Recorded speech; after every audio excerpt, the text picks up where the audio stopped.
opposite sto television. Don't say it. New Yorker. So anyway, not that that's a bad thing. Not that that's a bad thing. So anyway, so he just then he turns on Fox, you know, TV. So he comments on every story, and he gives his opinion on every story. So it was fascinating. You would watch him on the screen, and then turn around and watch him comment about a particular story. Anyway, Italy Mazimas, he wanted to make sure that we got our food, our lunch, and everything else. Very nice. So, but we had a member of Congress that didn't shut up. So, Matt Gaetz, you might know him. He doesn't know when to stop talking. So, in any case, I went up to him and he put his arm around me and he says, look, I want to help you. What can I do? And I told him, well, I said, thank you for inviting me. And, we talked about some of the issues, but I'd like to have some more time with you when we have an opportunity. So, his staff, after he's in his grafio, mono school, the staff comes up to me, taps me on the shoulder, and says, go and talk to him in his office. And I said, well, I don't want to bother him. He's the leader of the free world. He may be preparing his speech, although we know Trump doesn't prepare for anything. But he may be prepared for his speech. Anyway, they said, no. He likes you. Go and see him. So I'm thinking, what am I going to talk to him about, right? I have all free time with the president, even though I know his attention span is not the best. Anyway, so I have to take, I have to do it quickly and be concise and get the message out. So I walk in and I'm thinking, I said, I know what I'm going to talk to him about. I'm going to talk to him about Greece, Cyprus, and of course, our ecclesia. That's easy, right? That's the way we were raised, right? All of us. And so I go in there, and I told him, and he signed an autograph for my son. And I said, Mr. President, your brother. I said, the Greeks love you. Now, no, I know not every Greek loves you. But I said, the Greeks love you. He says, really? And I go, yes, they love you, Mr. President.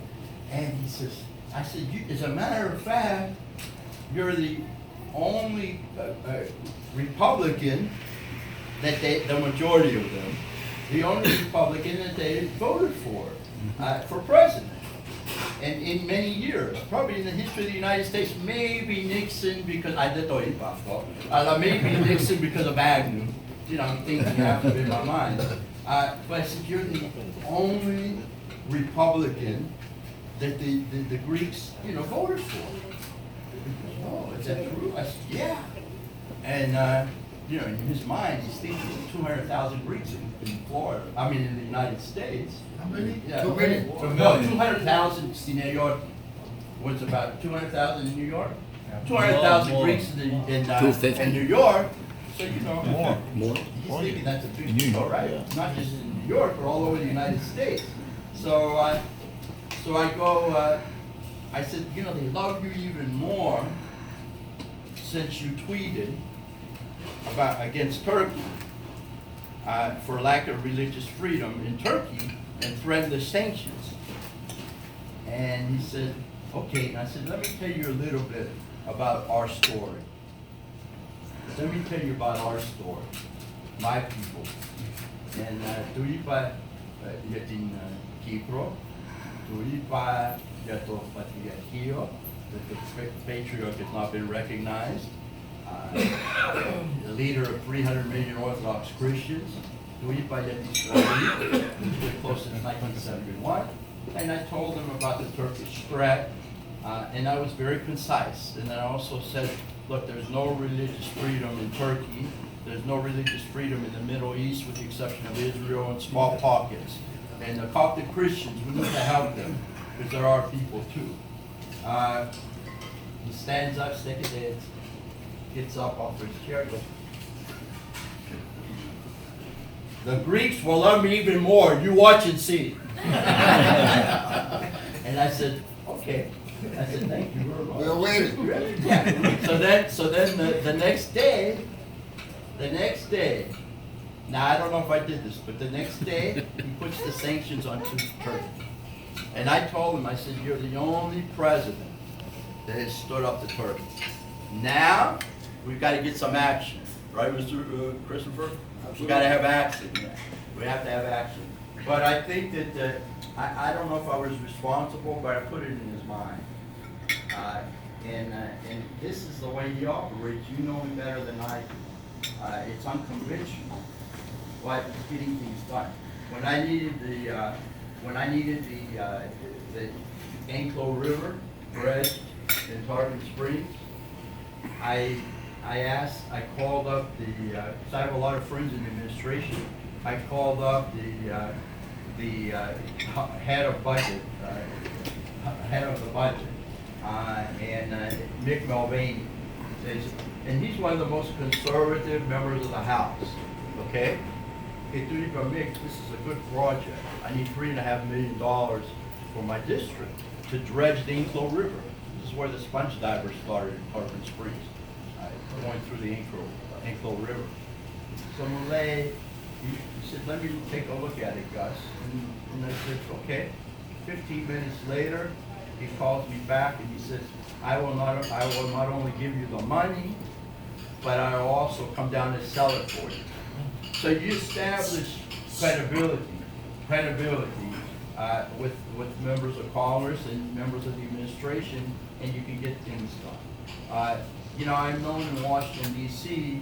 as being bipartisan, and I work with Democrats on a regular basis. And I think it would be a big mistake if my party lost a majority. However, if they did lose a majority, it wouldn't affect me very much, personally, because I have strong relationships with Democrats, and they would support me on my legislation.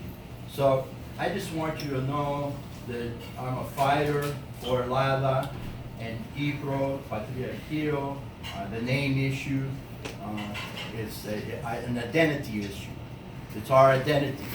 We cannot lose, it's identity theft by Skopje, okay? And we cannot lose that identity.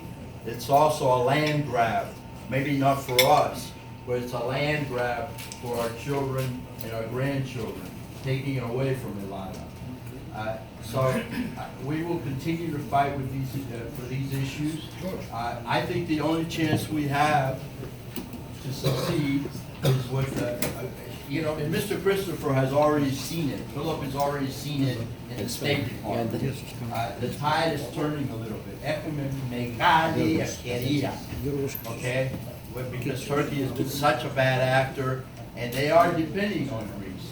As a matter of fact, I spoke to Mitchell, who is the Assistant Secretary of State over Europe, and he said that Greece they've elevated Greece as a negotiating partner, along with Cyprus and Israel.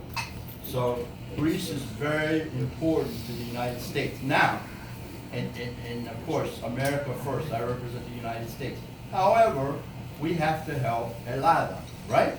Yep. And people, because they've been tremendous allies of the United States. And it's in the best interest of the United States that we do so. There's no conflict of interest whatsoever. So again, after this yes, it's very critical that we win this election.